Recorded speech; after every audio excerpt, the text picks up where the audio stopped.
Alright, welcome to another BMW build. Today we are adjusting rear camber, which is a thing you can't really do on this car. Unless you get these. You're not going to be able to hear with the noisy kids.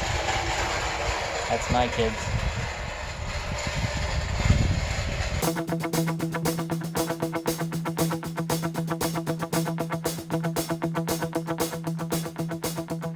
If you want to go drifting, or if you want to set the camera on your BMW 3 Series, you really can't. There's a little bit of adjustment. You can turn a screw and you can't. Let's just say you can't. So today we're going to be installing these and adjusting our camber. Now there's really only 4 screws that hold this whole thing kind of in, and here's the one. So I got a wrench on the back side. I got this side.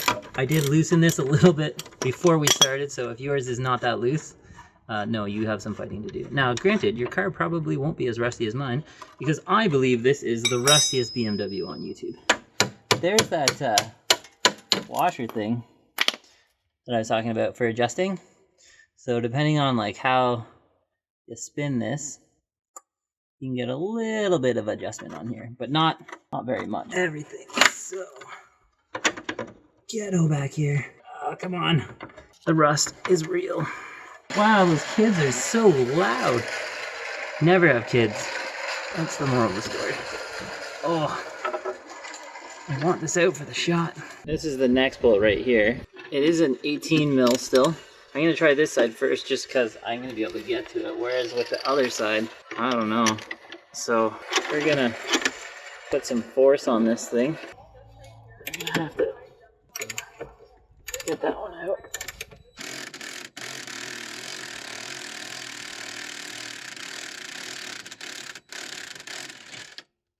Alright, I'm not sure how we're gonna get that all the way out. Is it coming?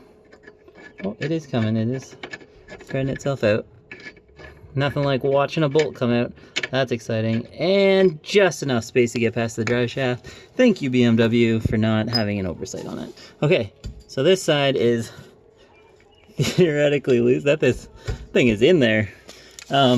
We'll turn our attention to the other side of the sway bar. Just like the other side, we'll take that off, and then we'll have one side done, then we can do the reverse. I'm not gonna record this, but yeah, you get the idea. Wiggle it out. There it is. There's the old one.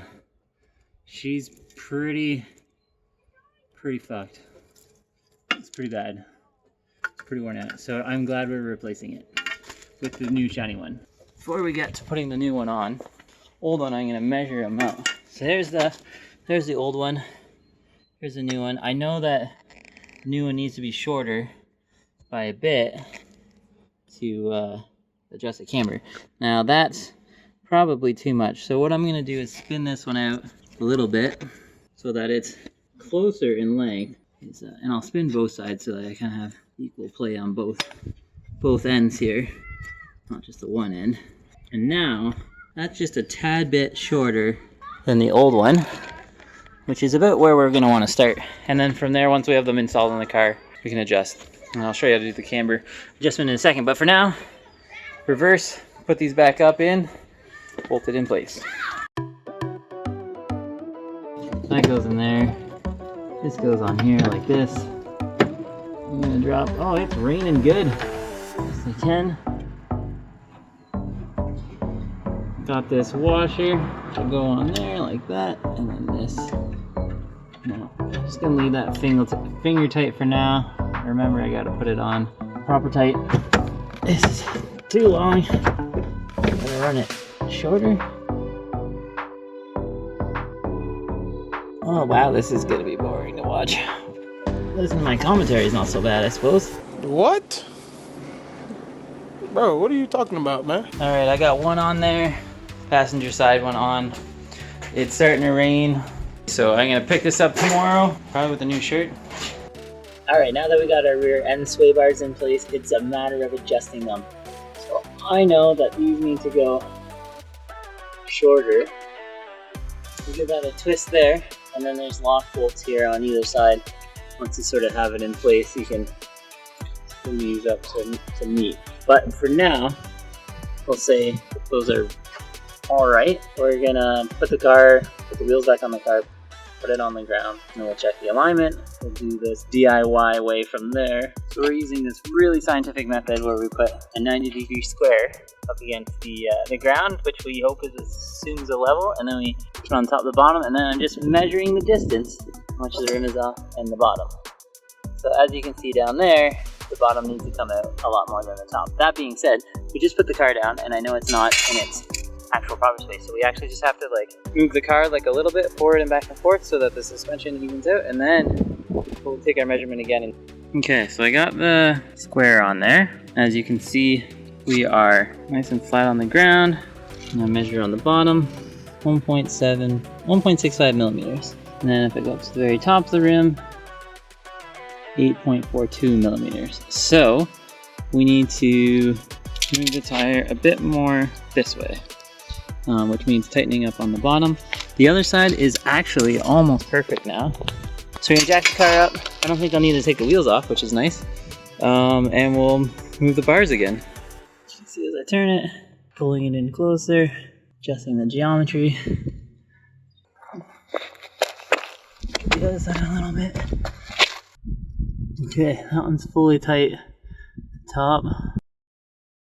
On the bottom, 2.73 millimeters on the edge of the rim, and we go to the top, 1.91 millimeters. So we are within half a mil. That's pretty close, close enough. Over here, we are about 1 mil off. I can live with, because again, there's like stuff on the ground. So down here we got 9.35 mils, and up here I have 5.89 mils. That's a very drastic difference. Okay, so that one still needs to come over a lot. We'll adjust that more. Well guys, thanks for watching another video. I hope that helps. Doing alignment is easy to get close. It's hard to get perfect. This is by no means how to do a perfect alignment. If you want that done, take it to a shop. But if you're looking for something DIY to get you in the ballpark, this is the way to go. I just took the car for a little spin, and it definitely feels, it has more grip than it did before when the alignment was off and there was less tire contact patch. So is it perfect? Probably not. Is it much better? Yes. Will I have even tire wear? That's the thinking. And if it becomes problematic, I can take it to a shop, and at least it is adjustable now because we do have those rear sway bar end links in there. What a mouthful. I'll put a link to those. Nah, you know what? They're on Amazon. You can find them if you want to get a pair of them. But anyway, yeah. Thanks for watching. If you like this video, hit 2 more.